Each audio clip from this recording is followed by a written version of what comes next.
Morning. We're done planting corn, but by God, we're not done planting beans.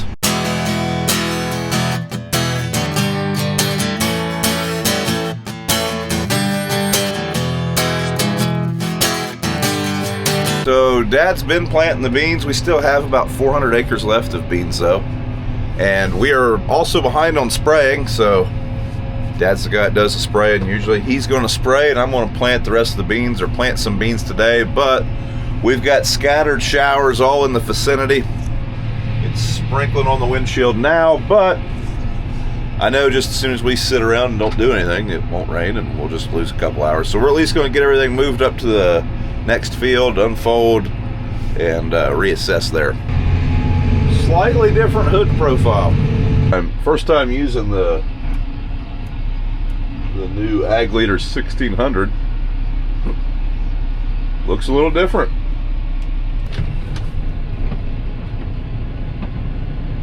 So we've been having a little bit of issues with our Avatar this year, and most of them have been electronic and hydraulic, so stuff that I can't fix super easy.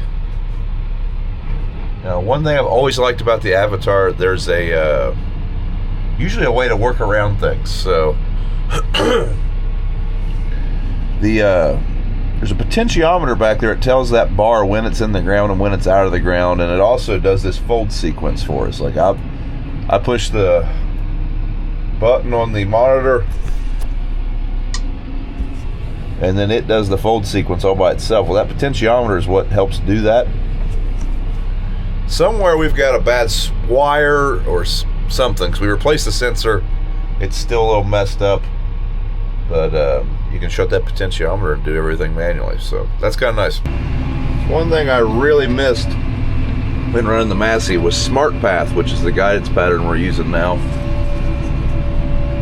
The Massey had a way that I could steer around the outside of the fields, but I like Smart Path better. It seems to work better, and especially the last couple of days I was in some really small, narrow fields, and I wouldn't always get a guidance pass coming back through in the Massey terminal. With Smart Path, that's really not the case. I don't know. I guess if I was buying that Massey, I'd probably still run an Ag Leader. But now we're cruising on auto steer, and one thing I forgot with this 40-foot planter, we got to make 3 trips around the field. We do 120-foot headlands. Well, it's kind of sprinkling. When do we pull the plug? We're not sticking to the gauge wheels yet.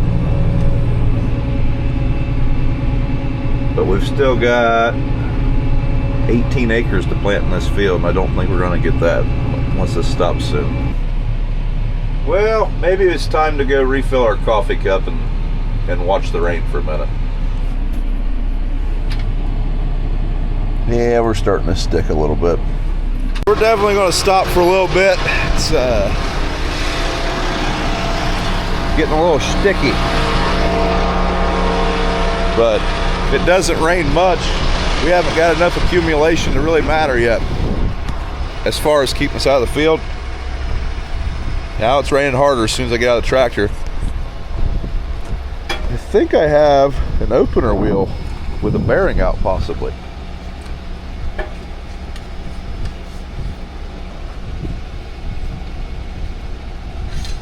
Definitely time to stop. It's raining harder. Yeah, hopefully this is just a minor delay.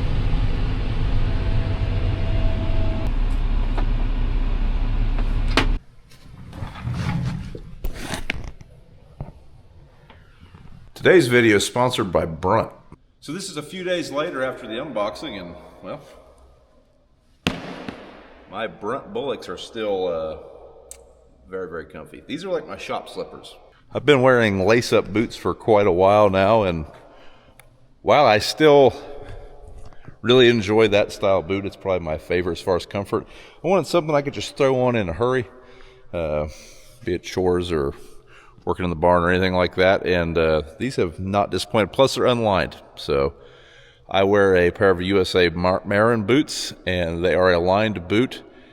It's 95 degrees. They're not super hot from that liner, but I wanted something a little thinner for this hot temperature. And so far, These have fit the bill. By far, all the Brunt boots have been the squishiest, softest on the foot boot I've ever had. And I really appreciate that about them. Walking around this concrete in this building, working on equipment, is really nice to have a soft-footed boot. And these are new, but my Marins I've had them since November now. So they're 9 months old, 8 months old, and they are still just as comfy as the day I got them. So overall, very pleased. Now, one thing I would advise if you're going to a pull-on boot from a lace-up boot, probably could have went down a size. These ones are plenty big, but I also have plenty of space in them for heavier socks when we get into the winter months. So, it depends on personal preference. If you want to try a pair for yourself, go to bruntwear/BFV10 to get $10 off your first order of $60 or more. But I'll put a link in the description, and you can just click on that so you don't have to type it in. Morning! Don't get your hopes up. We're still pretty soggy. I'm just moving the roller and the tractor over to the other farm because we are done rolling over here. And hopefully we get to roll some of the last beans we planted, but that's going to depend entirely on the weather. And you can tell a vertically challenged person sitting here last. I'm just kidding, Jeff.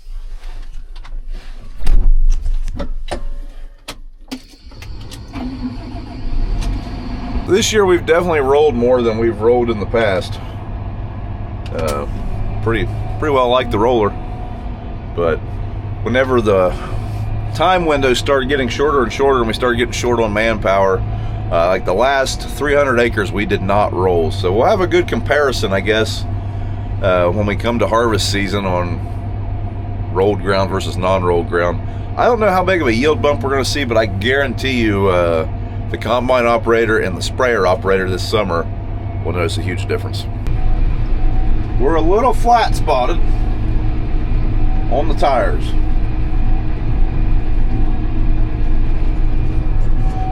So that happens pretty often whenever a tractor sits for a while. This one's been sitting there for 3 or 4 days, so the bottoms of them got a little flatter than the sides of them. So once we heat these things up a little bit, that'll come out. But man, we're starting to rain. I don't think there's even a chance of rain today. Kind of seems to be a pattern this year. Would really like to roll these beans. I planted those 2 mornings ago and got rained out. But that field usually has a lot of rocks in it, a lot of just debris. Because this is over here at our shop, the old Navy munitions plant. There used to be a couple roads through that field. There was a house in that field at one place, a couple buildings. So those old foundations and stuff sometimes come to the surface in pieces. And well, I'd like to run that roller there and smash them back down, but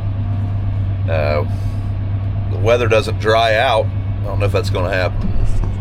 Really want it to be dry when we roll, because if it turns dry and hot, we don't want to make a crust. I don't know if you do that with a roller, but it seems like you could.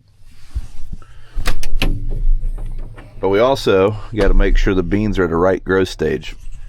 If they're not emerged, it won't matter, but there is a certain point in a bean's growth stage at the very beginning where they're very brittle. We don't want to roll over and snap off the heads and kill them all. Anyways, today we're going to be hauling some corn, and BJ's hauling beans. We've got some grain to haul. We've been pretty busy in the fields, so since it's raining and kind of crappy, that's the agenda for the day. And also, we got bills to pay. Them grain bins are kind of like our savings account. Haul in some. And it's about bin cleaning season. Always a fun time of the year. So we'll be using this blue Peterbilt, and especially after last month's situation with the cat in the radiator, we definitely want to check our oil and our radiator. That and this truck's been sitting here for about a month now, so.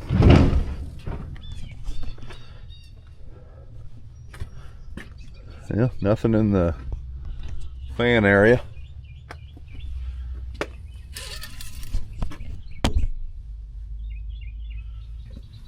Oil's good. Yeah, if you missed that video, which you probably did because YouTube demonetized it, and well, when that happens, it doesn't get recommended to even subscribers. But we started up BJ started the Kenworth. He even checked the oil in it, but he really didn't look at the fan, and started it, heard a noise, shut it off. He thought he had a raccoon in that truck fan. It ended up being a cat. Cat was still alive, and it eventually ran out of there. Didn't kill it. Cat's still running around here somewhere, but he's missing a lot of hair. But yeah, the overlords didn't like the title, I guess, because I think I titled it how to get a raccoon out of a truck. I don't know. It got demonetized. Well, it quit raining, but it is not a very good drying day. The sun's barely out, if at all, and extremely foggy. You can normally see the foothills over there. Can't see anything. Well, I guess last time I drove that truck, I forgot to turn my disconnects off because it's well, it's dead. I don't know, that truck makes no sense to me. Sometimes it won't go down, and sometimes it does.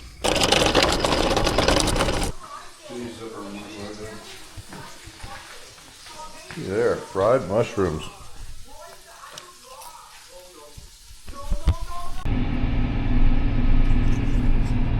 Morning! So, we're finally going to finish this field that we were rained out of the other day. By the other day, I mean 6 days ago.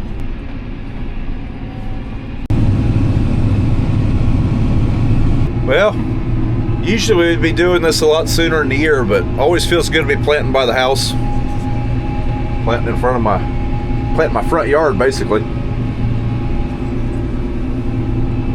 But this is June 2nd, and we should finish beans this dry spell. We've got a chance of rain in 3 days. Right now, this is the only ground that's fit to plant. We'll see, but I have a feeling as we finish this tomorrow, the stuff BJ's running over today with the Salford should be pretty good shape, so we should be able to just keep on keeping on. So I just got a phone call from the wife. Apparently Olivia wants to ride, my youngest daughter, so obviously we're going to stop and pick her up. Coming to ride? Come on.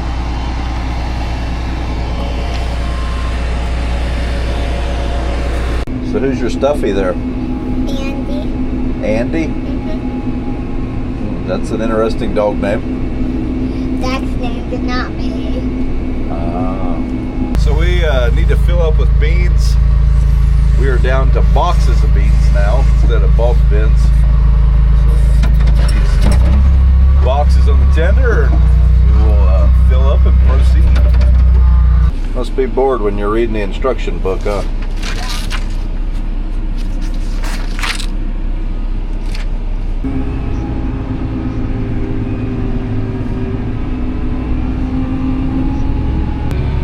No more Livy. This will be the last field of the night. Be the last one at the farm where the shop's at too. Oh good, the bean eaters are out. It's like they heard the buffet was coming.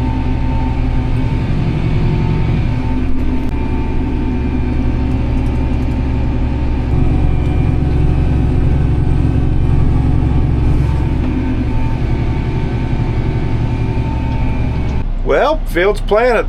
That's going to be it for this video, folks. If you would, do us a favor, give us a thumbs up, subscribe to the channel if you haven't, drop us a comment, and we'll see you in the next one. Side note, how well do you think these beans are going to grow under all these frickin' lights?